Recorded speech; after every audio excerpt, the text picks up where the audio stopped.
कांक्षन्तः कर्मणां सिद्धिं यजन्त इह देवताः क्षिप्रं हि मानुषे लोके सिद्धिर्भवति कर्मजा। हरे कृष्ण।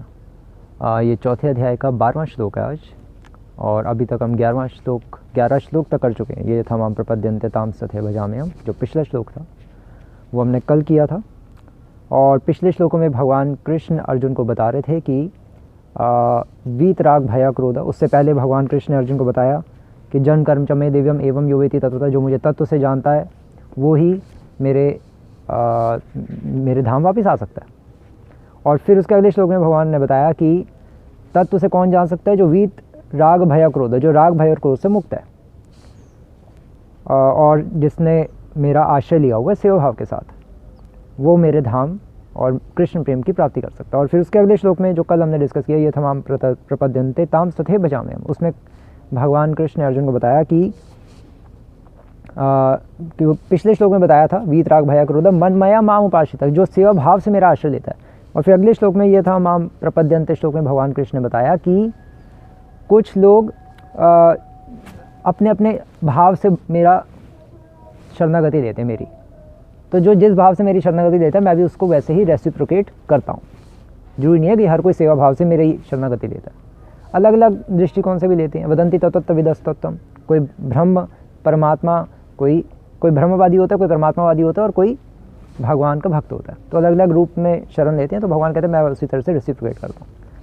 और अब आज वाले श्लोक में भगवान कृष्ण अर्जुन को बता रहे हैं कि कई लोग तो मेरी शरण नहीं लेते, भाग ही जाते हैं इधर उधर। वो कहते हैं अरे विष्णु की शरण लेनी पड़ेगी, विष्णु तो कुछ देगा ही नहीं हमें, भागो धोती उठा के कुछ तो भाग ही जाते हैं। कहाँ भाग जाती है? तो भगवान कृष्ण अब इस श्लोक में कह रहे हैं कांक्षन्तः कर्मणां सिद्धि, कि अनेक आकांक्षाओं के कारण, कांक्षन्तः क्योंकि बहुत इच्छाएं होती हैं। क्या इच्छाएं होती हैं? कर्मणां सिद्धिम, अपनी जो कामना सहित जो कर्म कर रहे हैं उसमें सिद्धि प्राप्त करना चाहते हैं, सक्सेस प्राप्त करना चाहते हैं। यजन्त इह देवताः, और इसलिए वे यज्ञों द्वारा पूजा करते हैं इस भौतिक जगत में। किसकी? देवतागण की। स्वाहा स्वाहा, देवी देवता को प्रसन्न करके उनसे वस्तुएं मांगेंगे। वैदिक काल में ऐसा होता था, आजकल चलो यज्ञ तो इतना नहीं करते, ऐसे यज्ञ करते हैं महामृत्युंजय यज्ञ और पता नहीं कौन कौन से यज्ञ होते रहते हैं, लेकिन देवी देवताओं के मंदिरों में तो जाते ही रहते हैं। और क्षिप्रम ही मानुषे लोके, तो इसलिए ये जो मनुष्य लोक है, मनुष्य लोक, ये एक्चुअली ये मनुष्य लोक केवल पृथ्वी लोक ही नहीं है। मनुष्य लोक मतलब पूरा भौतिक जगत ही मनुष्य लोक है, जहाँ पर मन सबका ईश्वर है। स्पिरिचुअल वर्ल्ड में, आध्यात्मिक जगत में विष्णु या कृष्ण सबके ईश्वर हैं। वो इसलिए वैकुंठ लोक है या कृष्ण लोक है वो। ये जो भौतिक जगत है यहाँ पर ये मनुष्य लोक है। ये पूरा एक्चुअली केवल पृथ्वी लोक को ही नहीं, जरूरी नहीं हम पृथ्वी लोक को ही कहें, पूरा भौतिक जगत इसलिए मनुष्य लोक कहलाता है क्योंकि यहाँ पर मन का राज्य चलता है, मन सबका ईश्वर है, सब मन के अधीन है। क्षिप्रम ही मानुषे लोके सिद्धिर्भवति कर्मजा, और इसलिए फिर उनको सिद्धि प्राप्त होती है अपने कर्मजा, अपने सकाम कर्म के अनुरूप। इसलिए वो विष्णु की भक्ति नहीं करते, खिसक लेते हैं पतली गली से यूँ समझ लीजिए, और देवी देवताओं की शरण लेते हैं। तो ये पॉइंट है। अब आजकल एक्चुअली लोग क्या करते हैं, आजकल लोग एक तो देवी देवताओं की शरण तो चलो लेते ही हैं, और आजकल लोग क्या करते हैं, आजकल लोगों के लिए भगवान कौन है? लोगों के लिए भगवान है रजनीकांत, अमिताभ बच्चन। उनके मंदिर खोल के उनकी पूजा उपासना करते हैं, ये उनका लोगों का रह गया। और फिर और कौन भगवान है? और भगवान है जहाँ से उनको कामनाएं पूरी हो रही हैं, जहाँ से उनको पैसा मिल रहा है। कॉर्पोरेट सेक्टर उनका भगवान है, वहाँ से पैसा मिल रहा है, बस वही है, बस भक्ति। दिन रात बस जॉब करते रहो, कुत्तों की तरह भागते रहो, और कुछ पैसों के लिए बस, और भक्ति नहीं करनी। भक्ति भी कर रहे हो तब तो चलो ठीक है, लेकिन भक्ति नहीं करनी, बस भागते रहना इधर उधर, हमेशा पैसे पैसे पैसे का नशा चढ़े रहना। और ऐसे लोग फिर भगवान विष्णु की शरण नहीं लेते, भाग जाते हैं सेवा भाव से। क्या? बिना किसी भाव, कोई भाव नहीं भी रखते। एटलीस्ट चलो ज्ञानी का भाव हो, कोई तो भाव हो। ना ध्यान योगी बनते हैं, ना ज्ञान योगी बनते हैं, ना कर्म योगी बनते हैं। जस्ट डू इट फिलॉसफी, जो मन में आ रहा खाओ, सेक्स, वाइन, वुमेन, बस ये फ़िलॉसफी रह गई आजकल के लोगों की।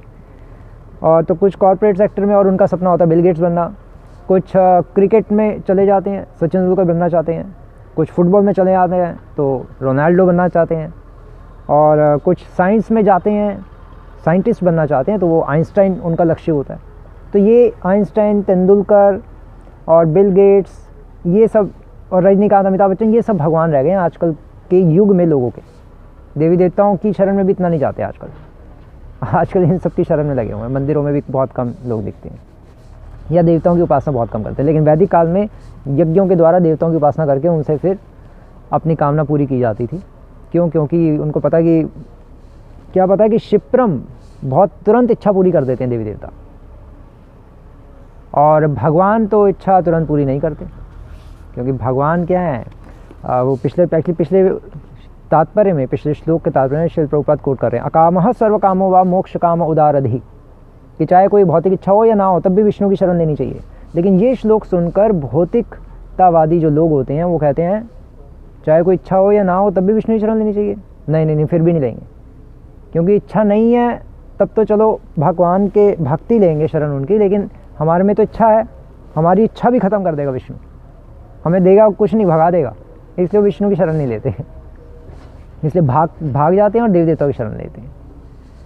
और फिर श्रील प्रभुपाद लिख रहे हैं एक्चुअली इसके तात्पर्य में कि जो व्यक्ति ईश्वर तथा देवताओं को एक स्तर पर सोचता है वह नास्तिक या पाषंडी कहलाता है। जो भगवान को और देवताओं को और रजनीकांत को और अमिताभ बच्चन को इनको एक ही लेवल पे समझता है वो पाषंडी है, नास्तिक अल्टीमेटली। वो पॉइंट ये प्रभुपाद समझाना चाह रहे हैं। और फिर श्रील प्रभुपाद तात्पर्य में, बहुत लंबा तात्पर्य, मैं कुछ इंपॉर्टेंट पॉइंट्स बताऊंगा। और फिर श्रील प्रभुपाद लिख रहे हैं कि संसार के देवता तथा उनके पूजक इस संसार के संहार के साथ ही विनष्ट हो जाएंगे। जैसे ये संसार खत्म होगा, प्रलय आएगी, तो जो देवी देवताओं के जो उपासक हैं वो भी और देवी देवता भी सब खत्म हो जाएंगे। देवी देवताओं की भी उम्र, जो एज होती है, आयु, वो फिक्स होती है। और शिव जी और ब्रह्मा जी की आयु 100 साल है वो 100 साल जीते, मतलब ब्रह्मा जी की आयु 100 साल है, शिव जी की भी उतनी आयु है। तो जब ये भौतिक ब्रह्मांड विनष्ट होता है, महाप्रलय जब होती है, तो सब भगवान विष्णु के, महाविष्णु के अंदर जाकर समा जाती हैं चीज़ें। तो इसलिए पॉइंट ये है कि देवी देवताओं की शरण लेने का श्रील प्रभुपाद लिख रहे हैं कोई फ़ायदा नहीं है। क्यों? अपनी भौतिक इच्छा को पूरी करने के लिए कोई फ़ायदा नहीं है, क्योंकि जिनकी हम पूजा कर रहे हैं वो खुद भी एक दिन विनष्ट हो जाएंगे। वो जो चीज़ें हमें देंगे वो भी विनष्ट हो जाएंगी, टेम्परेरी चीज़ें, और वो खुद भी विनष्ट हो जाएंगे एक दिन, और हम भी विनष्ट हो जाएंगे, सब बेकार हो जाएगा, टाइम वेस्ट हो जाएगा। इसलिए वो शीघ्र, क्षिप्रम, बहुत तुरंत इच्छा पूरी तो कर देते हैं। और विष्णु चलो देर में इच्छा पूरी करते हैं, लेकिन विष्णु ऐसी चीज़ देते हैं जो हमारी बुद्धि के करोड़ों गुना परे है। भगवान कृष्ण की शरण लेने से तो जन्म मृत्यु जरा व्याधि दुख दोषानुदर्शनम, जन्म मृत्यु जरा व्याधि, ये जो संसार का जो मेन जो दुख है, इसी से मुक्त करके अपने वैकुंठ ले जाते हैं। इसलिए भगवान विष्णु का एक नाम मुकुंद है। केवल मुकुंद ही मुक्ति प्रदान कर सकते हैं, देवी देवता नहीं कर सकते। देवी देवता तो बस कुछ टेम्परेरी चीज़ें देके हमारा मन लुभा सकते हैं बस, और हम उनसे चीज़ें लेकर बस खुश हो जाते हैं टेम्परेरी। तो ये श्रील प्रभुपाद यहाँ लिख रहे हैं। और फिर श्रील प्रभुपाद इसके आखिर में लिख रहे हैं कि यह श्लोक इंगित करता है कि विरले लोग ही कृष्ण भावनामृत में रुचि लेते हैं, और जो नहीं लेते वो भाग के क्या करते हैं, अधिकांश लोग भौतिक भोग में रुचि लेते हैं। फलस्वरूप वे किसी न किसी शक्तिशाली व्यक्ति की पूजा करते हैं। शक्तिशाली व्यक्ति कौन है? डेमीगॉड्स। और आज के युग में आइंस्टाइन, तेंदुलकर या रोनाल्डो या बिल गेट्स, बस इनको ही अपना भगवान बना लेते हैं और चलते रहते हैं, टाइम वेस्ट लाइफ का कर देते हैं। तो ये है, क्यों करते हैं ऐसा सब कुछ? क्योंकि उनमें बहुत इच्छाएं होती हैं, इच्छाओं के कारण वो विष्णु की शरण ही नहीं ले पाते। इसलिए भगवान ये श्लोक में हमें बता रहे हैं। हरे कृष्ण। श्रील प्रभुपाद की